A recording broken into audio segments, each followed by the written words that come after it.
It depends on a lot of things. I mean, it is fairly even in my mind, but sideboard cards that Grixis has, like Kolaghan's Command, um, Plague Engineer. Does he have Plague Engineers? He does. I'm talking about the Grixis deck. I'm sorry. Yep. Yep. Um, Plague Engineers and what's the other card I just said? Oh my God, Kolaghan's Commands. Those kind of cards give Grixis the advantage if they draw them and they resolve. Blue Yeah. red has the speed advantage, I think. I mean, blue red definitely has edge and speed, right? Because the difference between having Sprite Dragon that just can get huge, and I think Ethereal Forge is also a pretty big game if they can both exhaust each other's resources.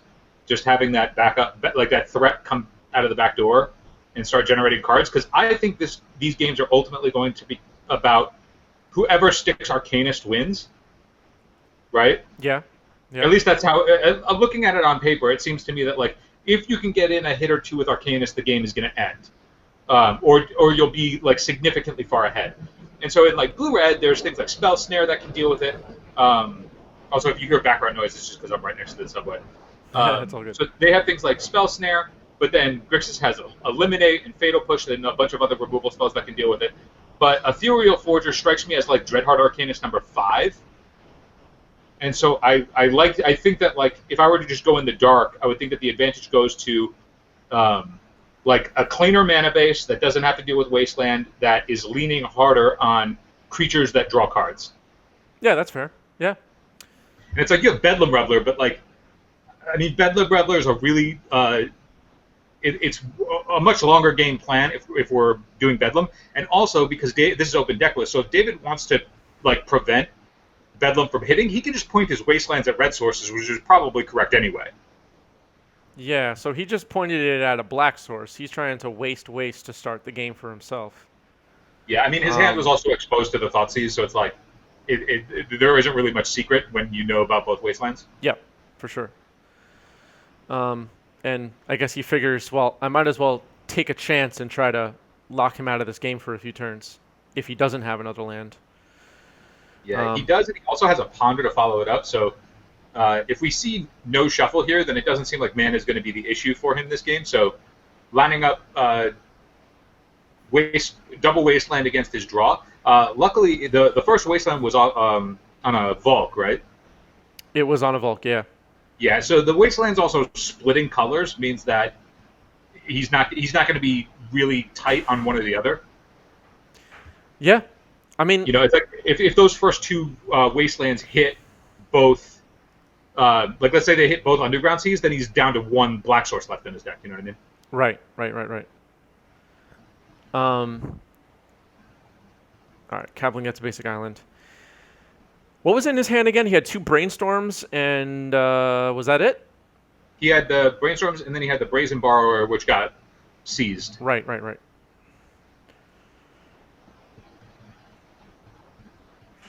Thoughtseize not very relevant in this matchup overall. I mean, I feel like it's one of the cards that you board out immediately, right? Yeah. I think so. In theory, it doesn't do what Delver wants to do, which is essentially trade up or steal mana, right? Agreed. It's like you're dealing with a threat, but you are spending the mana and they're not, and that's, I feel like, counterintuitive to what Delver is trying to leverage.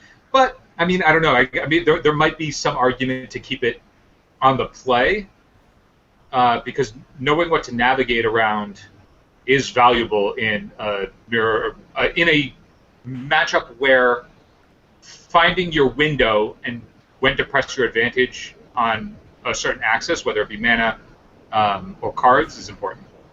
Agreed. What's up, Jube Ninja and Luanil in the chat? Nuts R says Grixis has push. Only reason I think they're favorite. Yeah. Young Pyromancer. I mean, Young PC is a good threat if it goes wide enough. It's interesting too, right? Because Roland is not really going to have much opportunity to use his Wastelands. I actually think that there may be argument for him, depending on what he boards in, if he doesn't board in too many 3-drops, that there's actually argument to board out some number of his Wastelands. Yeah, I agree. I might take out 1 or 2 if I were him. I don't know. Like more experienced Delver players will know if that's blasphemy or not, because obviously, if all of your lands are susceptible to Wasteland, then just having additional mana sources can be valuable. I know I've played many a Miracles where I've boarded in like a sideboard Caracas, or if I have the Mountain in the board, I'll just board that in regardless, just as an additional mana source. But my curve is also a lot higher than these decks, so I'm not entirely sure that having a colorless source is all that valuable. But between Eliminate, which you keep around, Dreadhorde and Young Pyromancer want colorless sources. I guess Bedlam on a going steep wants colorless source, so it's not totally useless, but it seems like if you can actually leverage it as a spell, then, as we're seeing with 2 basics on David's side. Yeah, and the 2 basics to start the game not to start the game because he played lands before that, but basically his 2 lands that exist at the moment are, Days on the Sprite Dragon. The 2 lands that exist at the moment are non-basics, that are basics. So that's the reason why you would at least consider taking out Wasteland. It's not going to be very effective against this deck. Yeah. So we see that Sprite Dragon ate a Daze, and now this feels like at this point, since Roland knows the last of the hands, I mean, granted there's a Brainstorm and everything left, but this feels now like it's going to be Roland's game to lose. Yeah. Because he's at mana parity, even though he doesn't have black mana, and he's well ahead on board, and there isn't a singular threat out of Dave's deck that can deal with a bunch of tokens. I mean, Arcanist can block, but you're not really trying to hold an Arcanist back. Same thing with Forager. Right. And Brazen Borrower is just like not the card that you want in this matchup.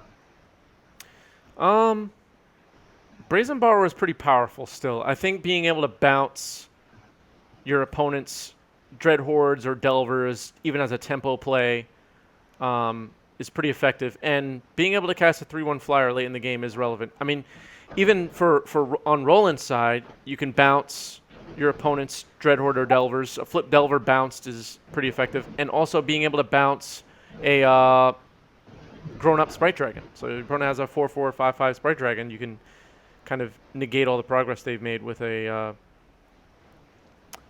bouncing Revel in response to the trigger. Yeah, I didn't even think of that. That is true. Yeah, I mean, holding open 2 mana seems like it could be difficult. I mean, granted, everything that you just said makes a lot more sense for why you'd want Brazen Borrowers. I feel like Brazen Borrowers are going to be better for the Grixis side than the Blue-Red side, because you're right, bouncing a Sprite Dragon just to like decrease its power back to nothing is more valuable than bouncing any of Roland's threats. Because outside of a Flip Delver, everything's going to trade even. Yeah. We just saw a Petty Theft on the Ethereal Forager. So, Roland ahead on tempo here, attacking for 4, putting Kaplan at 10. I'm like downplaying it, and then it ends up being very relevant here. Oh, it's super relevant, yeah. And just being able to, and it tends to happen a lot. I mean, that not necessarily that people forget you have the creature on an adventure, but it just sits there for 10 turns on an adventure, and then at a key moment in the game, surprise, here's my Brazen Borrower.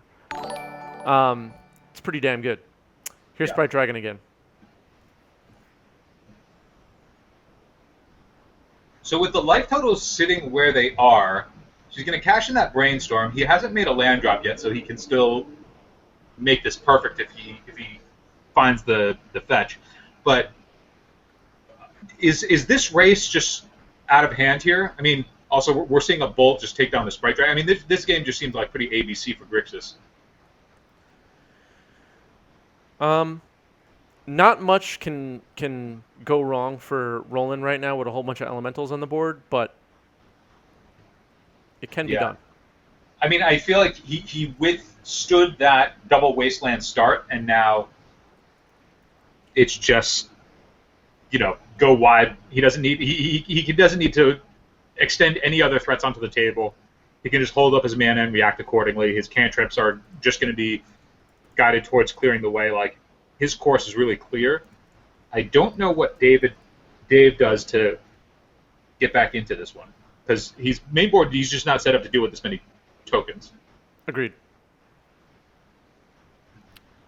I'm posting tonight's bingo card on Twitter right now. 90smtg on Twitter.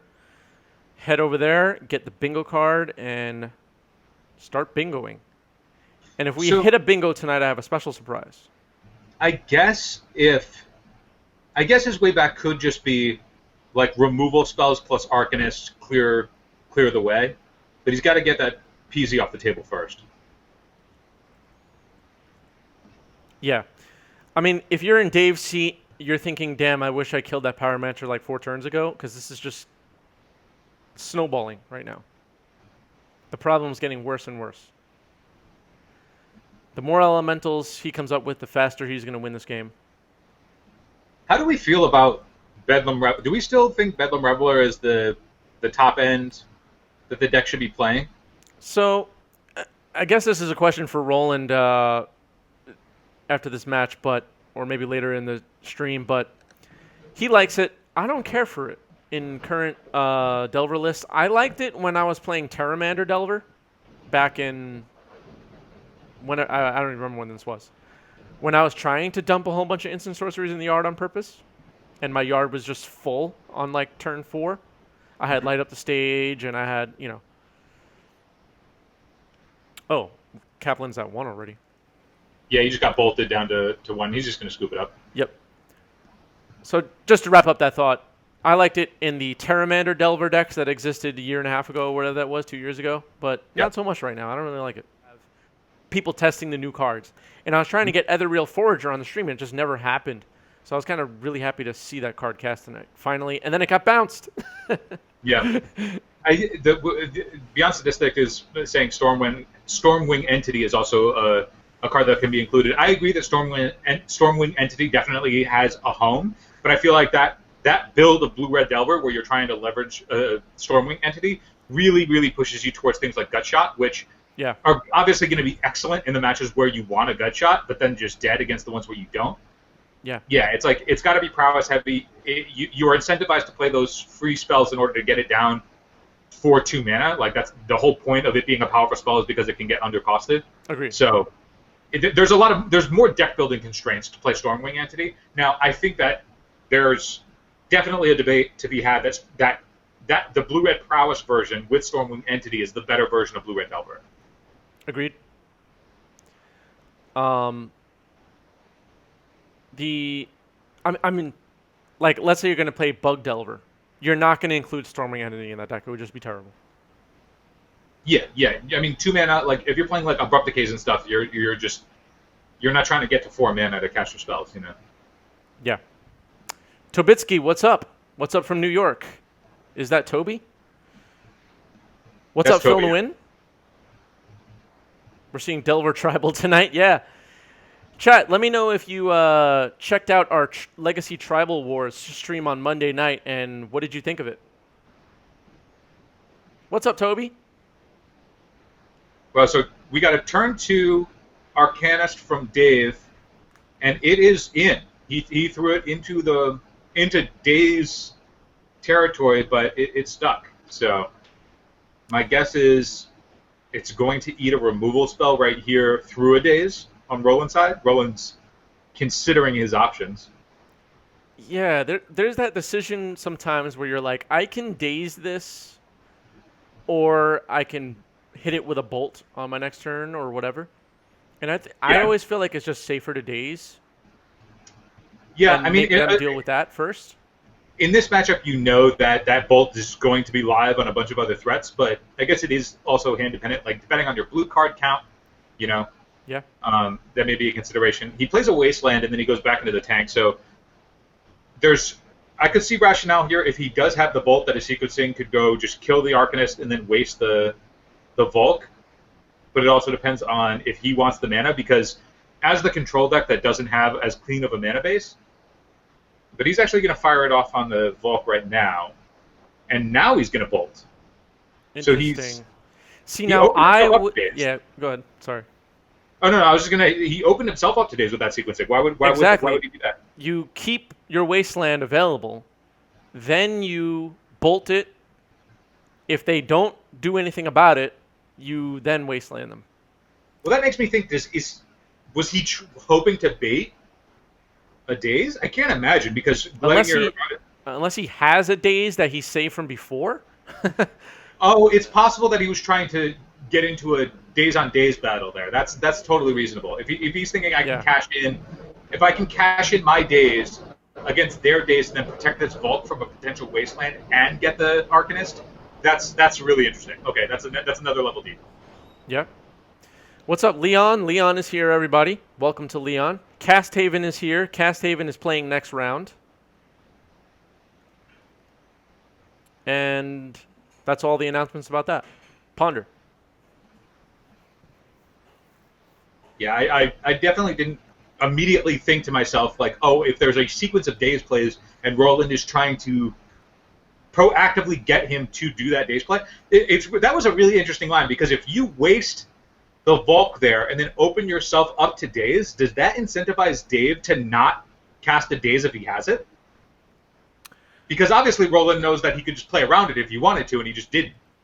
Yeah. That's like interesting. That puts Dave to a decision. Like, do I want to walk my days into likely a daze from my opponent? That was a really interesting turn. It was. And these are kind of the Leon hating on Delver mirrors. These are kind of the mind games that Delver mirrors turn into sometimes that, to some people, make the matchup very interesting. Like Dave Kaplan always tells me, my favorite thing in the world is a Delver on Delver mirror. So Dave Kaplan is enjoying his evening, everybody.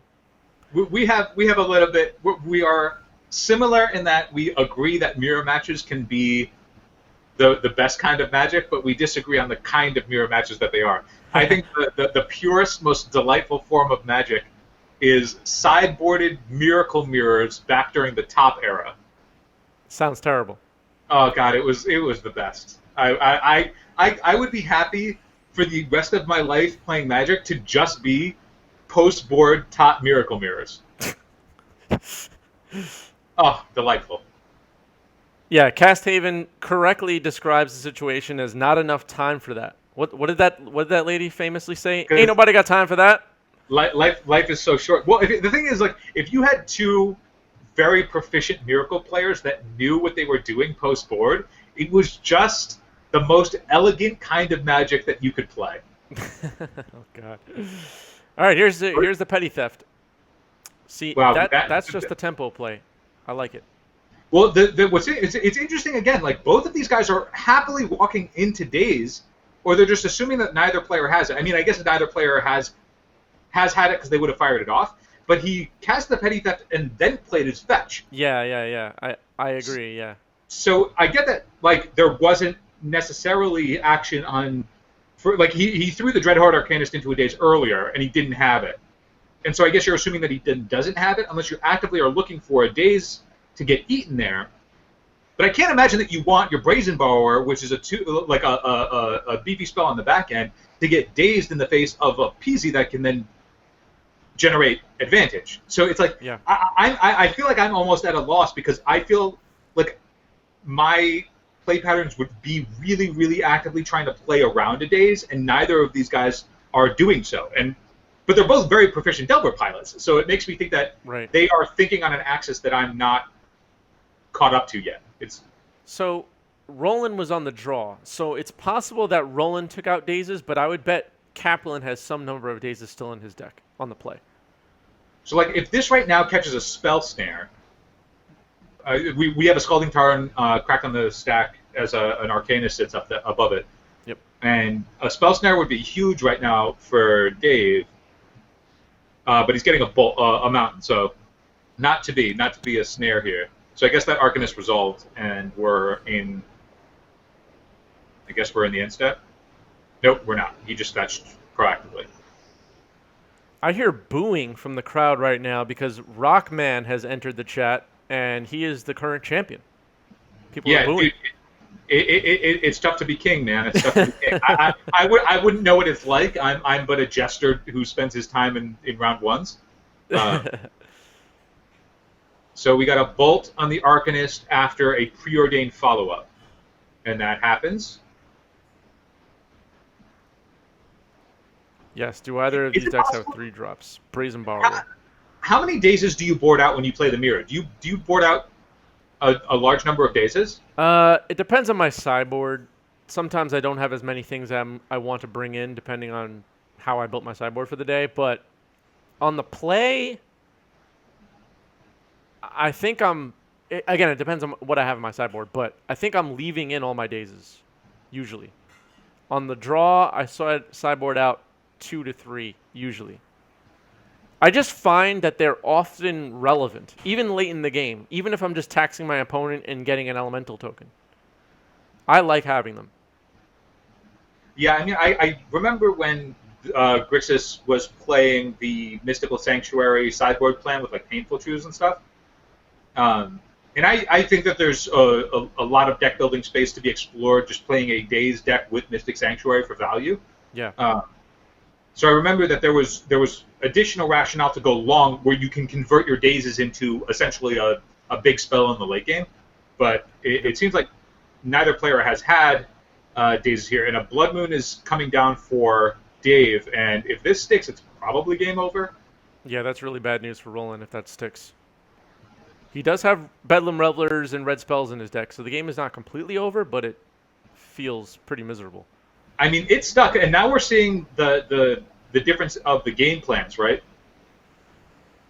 Like the Haymaker of Blood Moon versus the Haymaker of something like K Command or Plague Engineer. Like the Grixis side, looking at the deck list, doesn't have nearly as like many lights out cards as something like Blood Moon.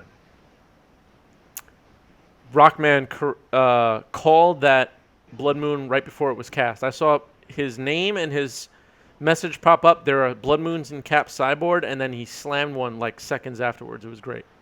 What do we think of the new art? No, the new art is great. The new Blood Moon art is sick. I need that. It's blood dripping from the moon. It's amazing. I mean, if you have the dark art, I feel like the dark art is just so pretty with the border around it. Like it's just like a very classic looking card. Absolutely, yeah. But 100%, I would take the new box topper art over the 8th edition Blood Moon art. It's funny though, and this is people's perception of things changing over time and whatever. But if it was the reverse, where the original Blood Moon art was the art they just put on this new card in the original old frame, and this art that's on this old card right now was put on a box topper, people would be like, "What is this?" It's so like. I think like if the difference of, I think frames are really important when it comes to like comparing and contrasting artworks. Yeah. Because if you were to make a painting, the frame that you put your painting in is just as important as the painting. Because it's part of it. It's part of the piece, you know? Yeah. So here we got a Sprite Dragon. So like here's a position, right? Here's a position where we have a Sprite Dragon coming down for 2 mana. It's a 1/1, and he's casting a Brainstorm, tapping out in order to make it a 2/2. If it was a Terramander, it comes down for 1. He could hold up his mana and activate it to make it a 5/5 at any point in time at this point in the game and still have his red mana open. This is true. The difference is that he doesn't get to cash in for damage immediately. Now, a good example of what we were just talking about was that Brainstorm just cast. So you might love the Ice Age original art for Brainstorm, but never, ever want to play with the 5th edition version. And so it's like, and there's so much talk lately, especially when they release like these box toppers and anytime they put out a new set really about the new art. And it's like comparing which is the best Thoughtseize. Doesn't matter. Like, you're going to pick the one you like. It doesn't mean the other ones are bad. All right, so swinging with Sprite Dragon. 18. When it comes down to the Thoughtseize artworks, I have the Theros Thoughtseize arts extended, and it's because I was able to get a deal on altars. But I'll be honest with you, the new Thoughtseize, I think the Fairy Thoughtseize from the original Lorwyn block is better than the Theros artwork. Yeah, I feel like it conveys the point of the card better, right? Yeah, I feel maybe. like if you took the art from the Theros Thoughtseize and moved it over to any kill spell, it would have the same effect. Yeah. But the new artwork, the new Thoughtseize artwork, where it's just a fairy stealing the puzzle piece, I mean, I'm not So gonna you be like showing a the lot of money for them, but man, you like the stories being told. I love the Dread stories, Horde. man. So, how much of this game right now is we're playing, we're going through the motions, but this Blood Moon was just lights out. This Blood Moon made things really hard for Roland in so many ways. He could even resolve a Bedlam Reveler and then get a burn spell and then kill some stuff and start attacking, but he's in rough shape. Dread Horde also can still be cast with red spells and with red lands, obviously. Yeah, it's. I think it's smart for him to still be going after the Dread Horde with his bolt. But the second that Sprite Dragon gets at 4 toughness, it's going to cost him at least 2 cards to get it off the table. Yep.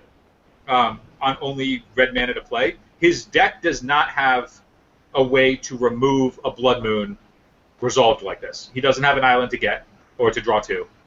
So he's stuck on only red spells for the rest of the game. And with now this Fairy Dragon being a 4/4, maybe he's waiting to see what other cards potentially were brought in. Yeah. So for people in the chat who don't know, they're playing with obfuscated sideboards. So they know the cards that are in the board, just not how many of them. Right, right.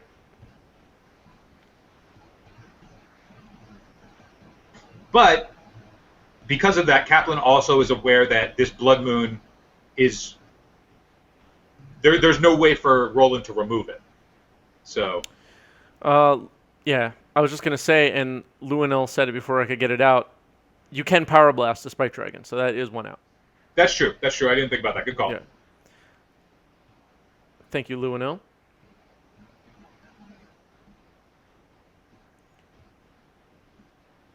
Still looking great for Kaplan, though. Yeah, I mean, he's still got a Fairy on an adventure. He found another threat, another Arcanist. Like, I mean, I don't know how much equity to put in any of those things because it seems like the Blood Moon plus any threat would have been good enough. But Yep. I mean, granted, you have to go through a couple because of removal spells and whatnot. But I don't know, like, what is Roland's path to victory here? You know, like he abrades the Dread Horde. He's got the removal, but every turn that he passes, he's just taking a chunk to the face. Yeah. One of my most exciting... One of the ways to win with these blue-red Delver decks that's most exciting to me is the Bolt attack where your Dread Horde bolt you again play. And I was kind of hoping to see that right now just because I like it, but that's not going to be how this game ends. Oh, there's another Dread Horde, so there's still a chance. Mono Dread Hordes for Kaplan after the Blood Moon. All right, there's the Pyro Blast. So Sprite Dragon's down. So we may see the ending that I wanted. Rolling at 10, though. If he manages to kill this Dread Horde and slam a Bedlam Reveler, I guess he has a shot. I don't even know if that's necessarily enough because so many cards in his deck are shut off. He can't filter anymore. And even if this Dread Horde were to be dealt with, Kaplan can just untap, pass, and then put a Brazen Borrower in on the end step. So yeah. There are 2 known threats on the table, and it looks like this Dread Horde is going to be able to get in for a swing. Because I wouldn't see a reason why you would let Kaplan just draw a card to potentially find a way to protect it if you had a removal spell. So it looks like the Dread Horde's coming in. It's going to take the hit, and we're going to see a Ponder on Kaplan's side. Yes, a dragon attacked Jube Ninja, very carefully looking at the bingo card. Yeah, I mean, if Roland just went Bedlam, discard, draw into another Bedlam, slam another Bedlam, like, I feel like that window was last turn. Probably, yeah. He's out of time. Based on the life totals, running out of time.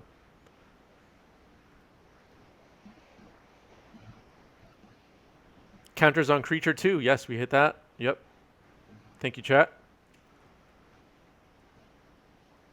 So what do you think the die on Kaplan's deck is representing? Is that just to remember that he has an adventure? Oh, yeah, that's a good point. Yeah, probably. That makes sense. Remember, yeah. Well, there's Brazen Borrower, so. There's our hero coming to the climactic point in the story.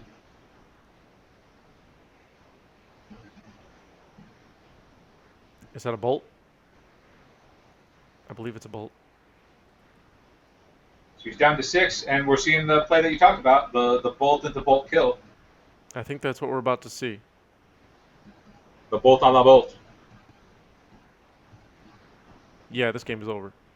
I can't tell if Roland is a gentleman for playing this out or if he's a masochist.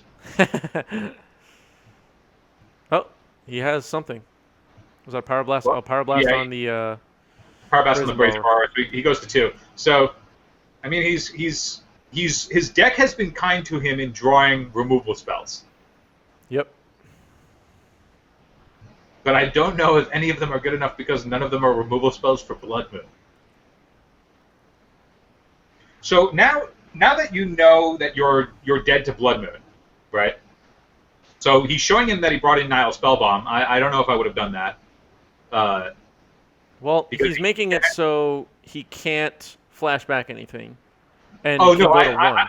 I don't mean like the tactical reason for having Nile Spellbomb. I mean in a game like this where to come back from this position is so far beyond the pale that showing him that you brought in Nile Spellbomb at all.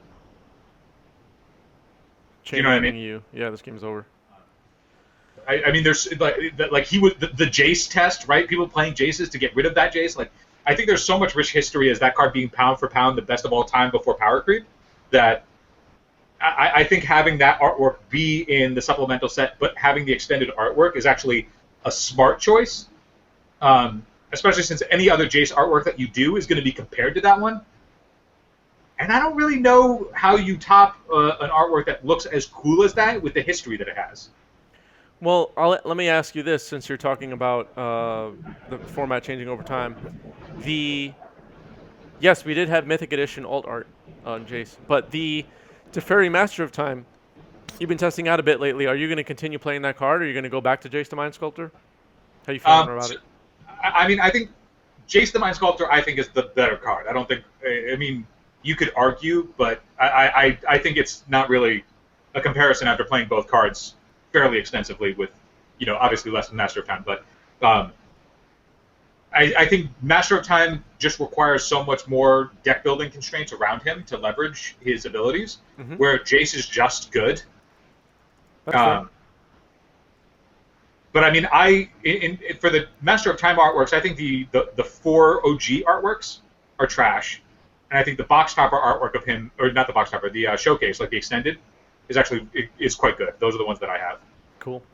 We're seeing a really good start here on Roland's side of the board. He started with a turn 1 Delver. He got to untap after Kaplan didn't use his mana, and then he showed him a Bolt on a blind flip. And now he's chunking in for 3, and I think it's just going to stick here. I don't think Kaplan's going to fight now. It's risky too, for sure. Now that Roland probably sided in his dazes, or at least he might have. So he knows deck lists. I mean, maybe he was going back to check deck lists. Yeah. Yeah. So I was talking to Kaplan earlier today, and Kaplan. He's one of the best players in our NYC Eternal group.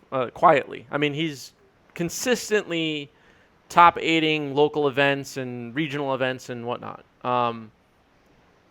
I put my money on Kaplan any day, but for today's event, he built a sideboard guide for his Delver list with each player that's playing tonight and what decks he thinks they're on. So he was thorough. And I'm sure he has his sideboard guides and whatnot printed out, ready, off screen. I like that his approach and my approach to 90s MTG are on the opposite ends of the board. He's like, I got my deck. I'm going to try and guess the opposition and then build a sideboard plan. And I'm over here being like, can I slam lands and miracles together? Yeah. Kaplan wants to win. Just on the last stream, we were talking about how much everybody who participates in these events wants to win. If you want to spend the time making a sideboard guide for the 4 other players that you're going to play against tonight, you want to win. For sure, yeah. I respect that. I mean, it's good that we're also consistently getting new blood into the tournaments. That way we don't become inbred just boarding against each other. Yeah, that's true, too. Yeah, we got to keep swapping people in and out. Speaking of swapping people in and out, so 2 weeks ago we had wait, let me make sure I get this right. So 2 weeks ago, David Tao won with I think it was Green Post, right? Yeah, he was playing. He was playing 12. Yeah, 12 post, green post. Yeah. Yeah. And then last week he played Burn and got KO'd by Loam. So now I'm curious to see what. Well, I know the answer already, but you're all curious to see what Alan plays tonight and what deck takes it down tonight. Will it be Loam? Would you play Loam if you were on the top spot, or would you play something a little bit more degenerate? I can be a pseudo chat member here because I have not looked at the deck lists prior, even though I had the opportunity to, because I wanted to be able to fantasy book as we built our way up. Yeah. So I am putting Alan on Epic Storm tonight. Okay, that's your guess. We'll log that somewhere, and we'll check later if you were correct. I obviously know the answer. I hope he's playing Epic Storm with Epic Experiment. You got 4 people dedicated to Loam taking it down, whether Alan is playing it or not. Okay. That's fair. So chat wants to see Loam. Yeah, it's kind of interesting that obviously the bulk of the players that make up 90s MTG are NYC Eternal players. Yep. And I think it's so interesting that the majority of like the player group in New York City is like Delver players and then like Chalice Loam players. We have a lot of combo people. I mean, there's like a bunch of like, if you go down into Brooklyn, you start getting some Storm pilots. Yeah, maybe you're right. You know? Yeah. But it's like you can kind of see like some distinctions in the boroughs, which is fun. Well, it's kind of funny too because NYC Eternal. This is a history lesson for everyone about subject matter that doesn't really matter. But NYC Eternal used to be Long Island City Eternal. Do you remember? We used to be LIC Eternal. We were such a smaller group. Yeah. Yeah, so we were like kind of just a bunch of Queens people, and we didn't have any Brooklyn people in our group, or Manhattan, or anywhere else. So I don't know what that really means, but there's your history lesson for tonight. Yeah, eventually it's going to be like Tri-State Eternal. Yeah. I think we're getting there already. I think we have players in New Jersey, and I think some players are already moving, given the current situation everybody's in. People are moving to other states and outside of New York City. Ponder. Yeah, Earth Eternal is the long game, and then the really long game is colonialized Mars Eternal. And it'll still just be like the 40 of us or whatever. We're just all spread out. Well, then it's going to be back to NYC Eternal as we create boroughs on Mars. Yeah. Maybe we'll just. Oh, that's what we need. We need like Blood Moon. Yeah, Blood Moon will be the Mars. Yo, I think Blood Moon's banned on Mars. Bad Omen. NYC Eternal. I think if we just moved to Mars and we're like, all right, what do you say we celebrate by just pulling our decks out, slamming a couple games? What do you say? And then you're like, yeah, dude, let's do it. And I'm like, all right, turn 1, ponder, keep, go. And then you're like, all right, Mox, Mountain, Blood Moon. I'm going to be like, dude, too soon. Too soon. We need to go back to playing, what's that? Sunken City. Wow, yeah, Sunken City. That card, I tried to play it when I was like 9 years old. It was not very good. Dude, you should try playing it now. So a Delver in play for Roland and I guess a fetch line happening here, but not much going on for Kaplan so far. Yeah, I was going to actually ask you, looking at Roland's list, because I was double backing to see what Kaplan was choosing to play around and not play around. And I wanted to double back because he wasn't actively playing around Spell Pierce, and so I double checked to make sure that Roland wasn't playing any. He's not. He's playing the Thought Seizes in what would likely be that slot. Yeah. But because now that you know about Blood Moon or you know that Blood Moon is a threat that you have to be able to deal with, like because you will be dead to it if you don't. Do you keep the Thought Seizes in the hopes of catching a Blood Moon, or do you just have to sandbag your forces for it? Well, so there's a bunch of things to consider here. Number one, he doesn't know how many Blood Moons Kaplan has. He could have 4 Right. Blood Moons in his sideboard, and he would not All know. those Blood Moons, all of them. So Wasteland the Vault there. That's a tricky question. I guess I personally would not leave in Thoughtseize under any circumstance in a Delver Mirror. I just feel like it's a waste of time, and I don't want to lose 2 life. And more often than not, you're going to Thoughtseize them, and they're going to be like, okay, cool, and you take, like, a Brainstorm. Like, what are we doing? We're not accomplishing much. That's my personal opinion. Okay. And yeah, question. considering bringing back in Force of Will, if you had taken it out, is an option that I might seriously consider. Yeah, it's kind of interesting because the black cards that Roland has in his deck, you could argue just could all be pulled out. I mean, I get that Eliminate and Fatal Push are removal spells that you're interested in, Yeah. but like Eliminate is probably just worse than one of the Pyroblasts, right? I mean, I get that Eliminate can still hit a Dreadhorde, and that's super important. Yeah. But looking at Kaplan's list, the only threat that doesn't get hit by the Pyroblast is the Arcanum. Yeah. And Petty Theft could be useful against Blood Moon too, in that you leave up blue and another mana if you don't have the counterspell yet. Yeah, that's tough though, because like I mean, is there also a world where you just play and not fear it? Because I mean, you can hold up 2 mana. Holding up 2 mana is a luxury, right? So you got to be ahead. Yep. But those are the only real options you have. That's fair. That's fair.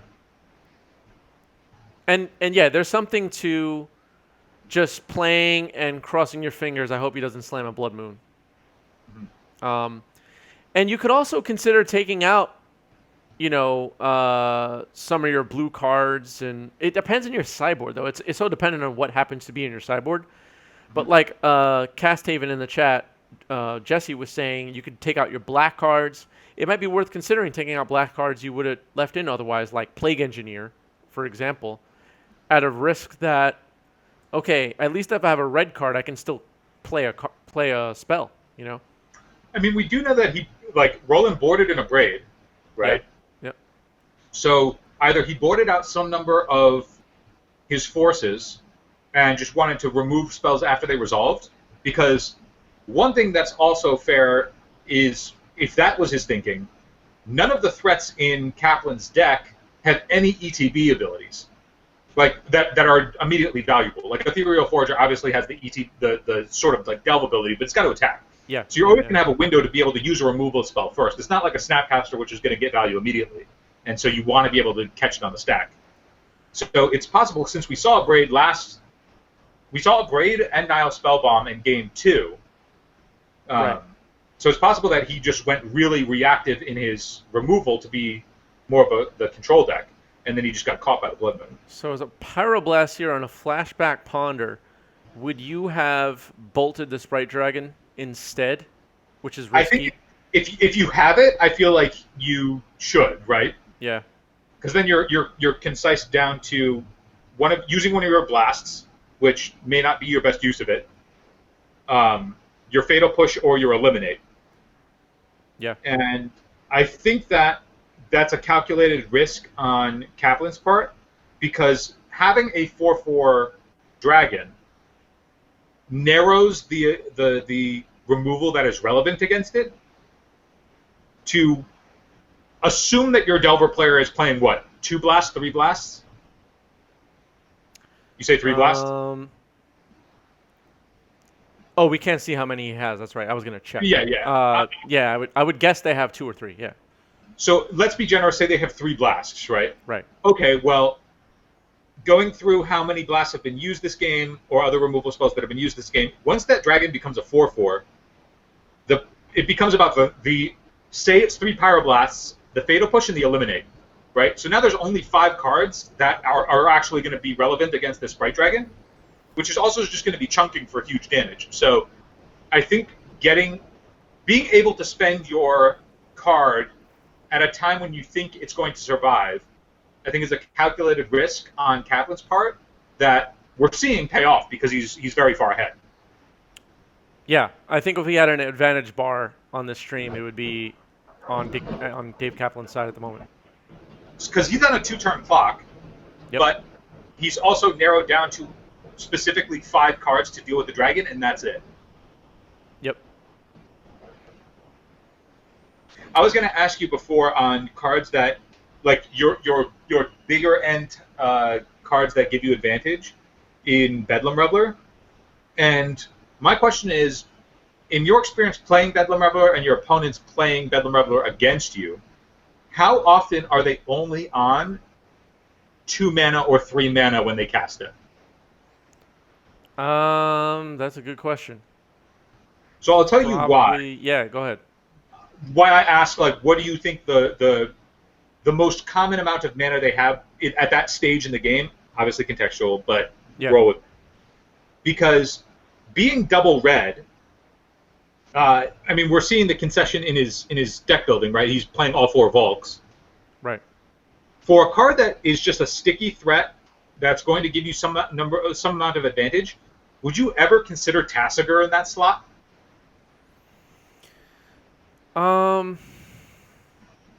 Probably not, because it's very hard to activate his ability in Delver, and delving in a Dreadhorde deck is not ideal. The Bedlam Reveler doesn't have to delve. He just kind of counts how many cards you have in your graveyard. Still kind of, again, this goes back to what we were talking about way earlier, why nobody's playing Bedlam Reveler. It's not as synergistic. Oh, the Fatal Push took out the Sprite Dragon, so that's good news for Roland. It's good. He found it. Lost my train of thought. Oh, yeah, so Bedlam Reveler is not as synergistic with Arcanist still, but my mind just keeps going back to I really don't like Bedlam Reveler in these decks right now.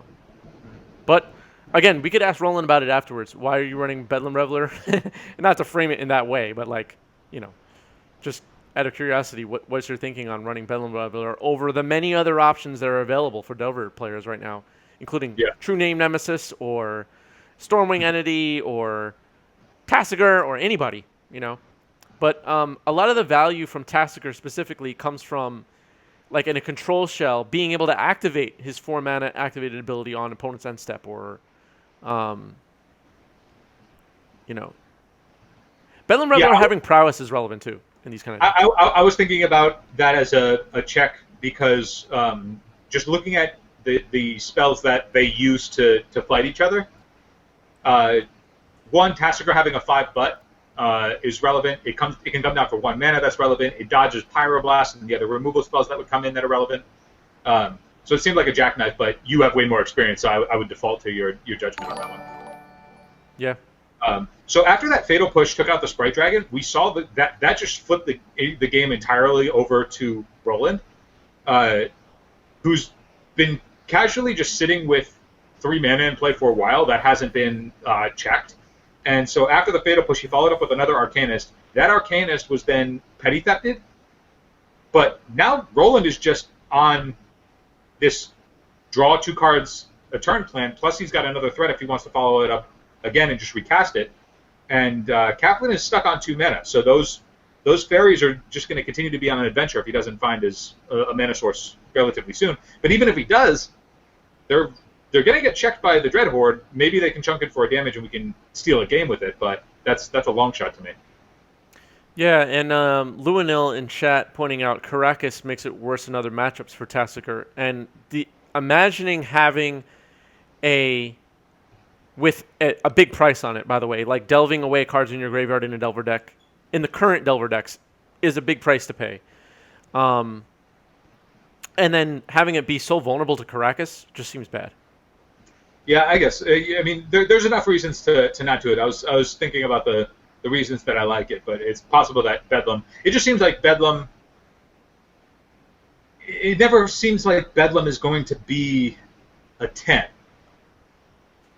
But it might also just be Yeah. that I haven't cast the card enough.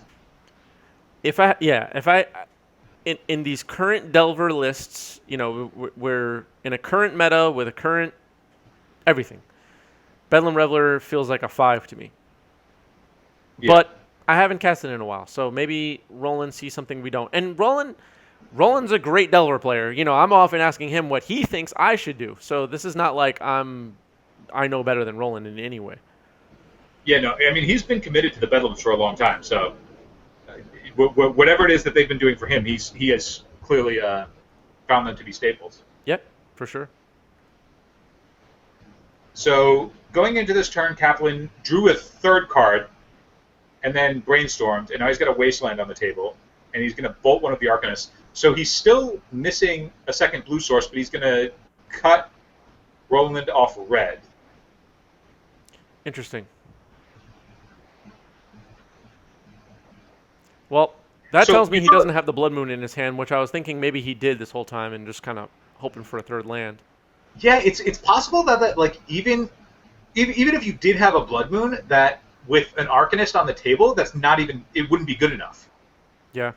It's like Arcanist can sort of produce blue mana through a Blood Moon. That's true. Yep. Arcanist, and this kind of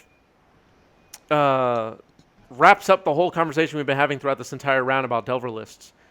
Arcanist has become, in a lot of ways, the most powerful card in the deck, and it's made cards like Terramander, Bedlam Reveler, etc. just lose a bunch of slots on the depth chart of cards you want to think about including in your Delver deck, because it's just the most important card in the deck, especially in the mirror. Well, it's also the only card in the deck that generates cards, right? Like, to an extent, Peasy does, but those are 1/1s, and those aren't always going to be relevant.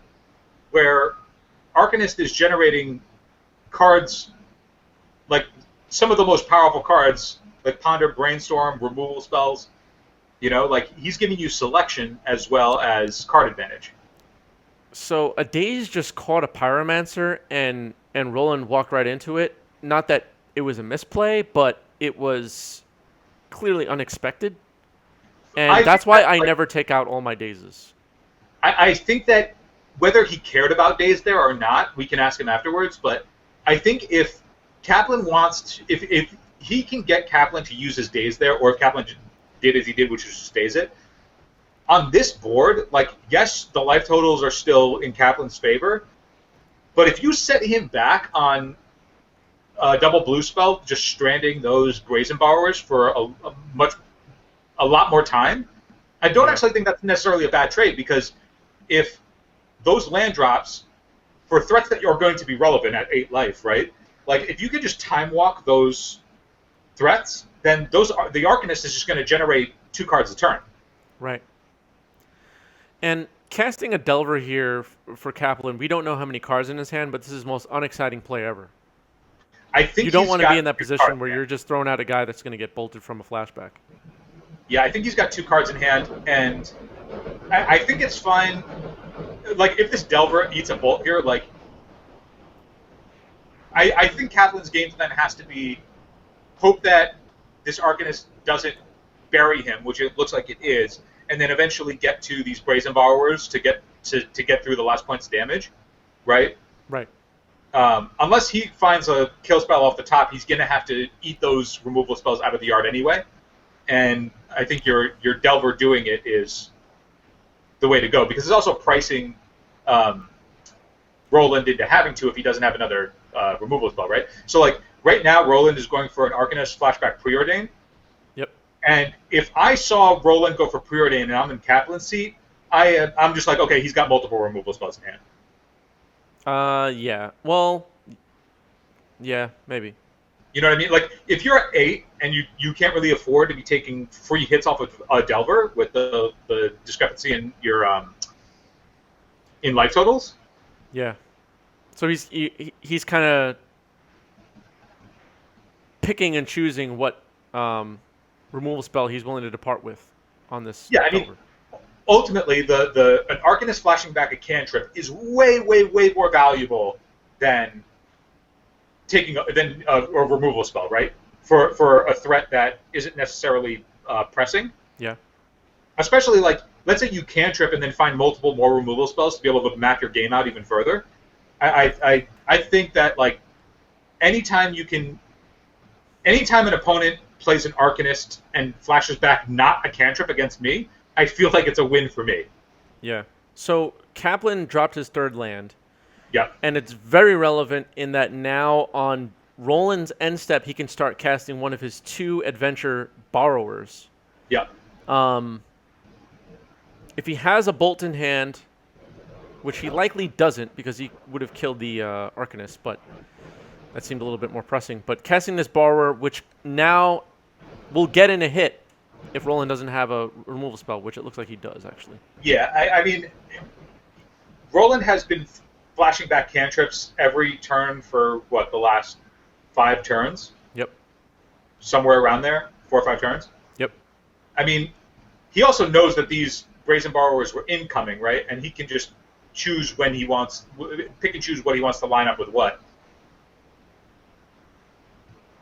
Yep. Jason making a good point. You could waste the Volk and force him to... here's a bolt, so that's probably... is that game? Wait. Oh, no. He's at 13. He's at 13. But he's got 2 bolts in the yard. Oh, yeah, I was right the first time then. That's game, right? Well, it's going to deal him 8, but I assume that means that if he's doing this bolt plan, that he has an additional bolt in hand. Oh, okay.